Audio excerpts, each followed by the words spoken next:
Al amanecer del viernes 13 de octubre de 1307, Felipe IV de Francia ordenó el arresto de todos los templarios que hubiese en sus dominios.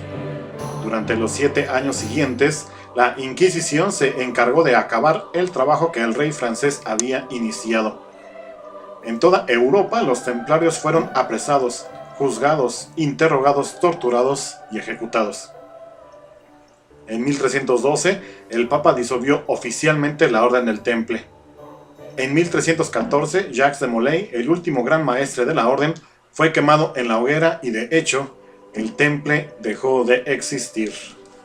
La mayoría de las fuentes cita el año 1118 como la fecha de creación de la Orden de los Caballeros Templarios, aunque existen pruebas suficientes para sugerir que ya existían al menos 4 años antes. La razón de la existencia de esta orden era la protección de los peregrinos en Tierra Santa. No obstante, la evidencia señala que este propósito manifiesto era una mera fachada y que los caballeros estaban comprometidos con un designio geopolítico mucho más ambicioso y grandioso. Las leyendas que rodean a la Orden del Temple o a los templarios son inmensas. Han llegado hasta nuestros días gracias a crónicas de la época y, por supuesto, a todo el misterio que envuelve a esta Orden del Temple. Las cruzadas fueron el pretexto para no solamente el inicio, sino el fortalecimiento militar y sobre todo financiero de los templarios. En el ya mencionado siglo XIV, el rey de Francia, Felipe IV, conocido como el Hermoso, llegó a tener una deuda exorbitante con los caballeros del Temple.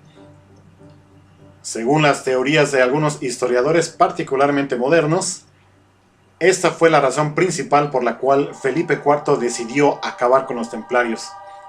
Por su parte, el pusilánime Papa Clemente V apoyó al rey ya que veía en los templarios una gran amenaza de la fuerza de la Iglesia y su presencia en Europa. Pero, ¿está la masonería asociada a la Orden del Temple?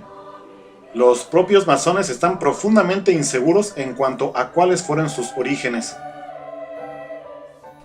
En los aproximadamente 4 siglos de existencia, se han esforzado, a veces de un modo desesperado, en establecer una genealogía. Los escritores masónicos han llenado numerosos libros con sus esfuerzos por elaborar una crónica de la historia de su oficio. La leyenda masónica sostiene que la masonería, al menos en Inglaterra, desciende del rey sajón Athelstan. Se dice que el hijo de Athelstan se unió a una fraternidad de albañiles, se convirtió en un entusiasta albañil y gracias a su condición real obtuvo un permiso legal para su hermandad.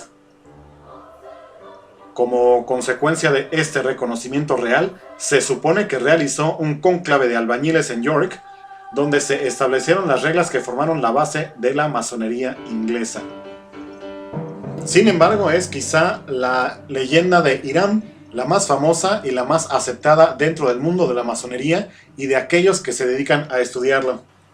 El cuerpo de leyendas que forma el núcleo de la masonería, incluyendo por supuesto la construcción del Templo de Salomón, se desprende en última instancia del material contenido en el Antiguo Testamento, tanto canónico como apócrifo. Vale la pena examinar detalladamente la más importante de estas leyendas, el asesinato de Hiram Abif. La historia de Hiram está enraizada en el contexto del Antiguo Testamento. Según el libro de Reyes 1, versículos 1 al 6, Hiram, el rey de Tiro, envió una embajada a Salomón, habiéndose enterado de que le habían ungido rey en sucesión de su padre, y porque Hiram siempre había sido amigo de David.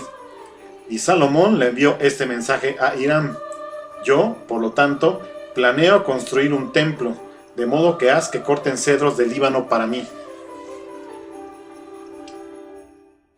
A continuación se incluye un detallado relato de la construcción del templo a cargo de los constructores tanto de Salomón como de Hiram. Se dice que la leva de mano de obra para el proyecto estuvo a cargo de un tal Adoniram, una variante aparentemente del nombre del propio Hiram. Quizá la parte más simbólica de la leyenda de este hombre es su asesinato. Se dice que un día, cuando Hiram estaba rezando en las inmediaciones de su edificio casi terminado, fue abordado por 3 villanos, pares según algunos relatos, aprendices según otros. Estos esperaban obtener los secretos de un grado superior que aún no les correspondía. Hiram, quien había entrado por la puerta occidental, se encontraba cerrado el paso por los villanos, quienes le exigieron que les revelara la palabra, el signo y el apretón secretos propios de un maestro. Cuando Hiram se negó a divulgar la información que ellos deseaban, los tres hombres le atacaron.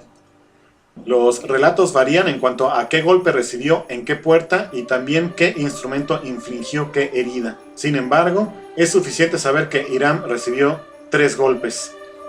Históricamente, estos relatos varían asimismo en lo que se refiere a la secuencia de estas heridas, sobre cuál inaugura el ataque y cuál significó el tiro de gracia. Todos estos datos que les acabo de compartir fueron extraídos del libro Masones y Templarios, sus vínculos ocultos, de los escritores Michael Bagent y Richard Leaf. Estos dos hombres habían escrito ya antes libros como El Enigma Sagrado, el cual ya recomendé en estos videos, y El Legado Mesiánico. En estos dos libros también habían compartido créditos con Henry Lincoln. Sin embargo, este libro, Masones y Templarios, solamente es de ellos dos, Bagent y Leaf. Se los recomiendo ampliamente, ya que además de la historia que les acabo de compartir, viene una teoría muy interesante sobre un hombre llamado Robert Bruce, quien es heredero de la Escocia celta y a quien se considera como el iniciador de la masonería moderna. Ya sabemos que Escocia está considerada como la cuna de la masonería, por lo menos por la mayoría de los historiadores, ya que, como les leía aquí, hay diferentes teorías sobre la masonería y yo creo que siempre las habrá, ya que es una secta secreta. Les recomiendo muchísimo este libro, Masones y Templarios, sus vínculos ocultos, de Michael Bagent y Richard Leaf. Les pido que se suscriban al canal para estar pendientes de todos los programas que aquí presento. Yo soy el Dragón Literario, muchas gracias.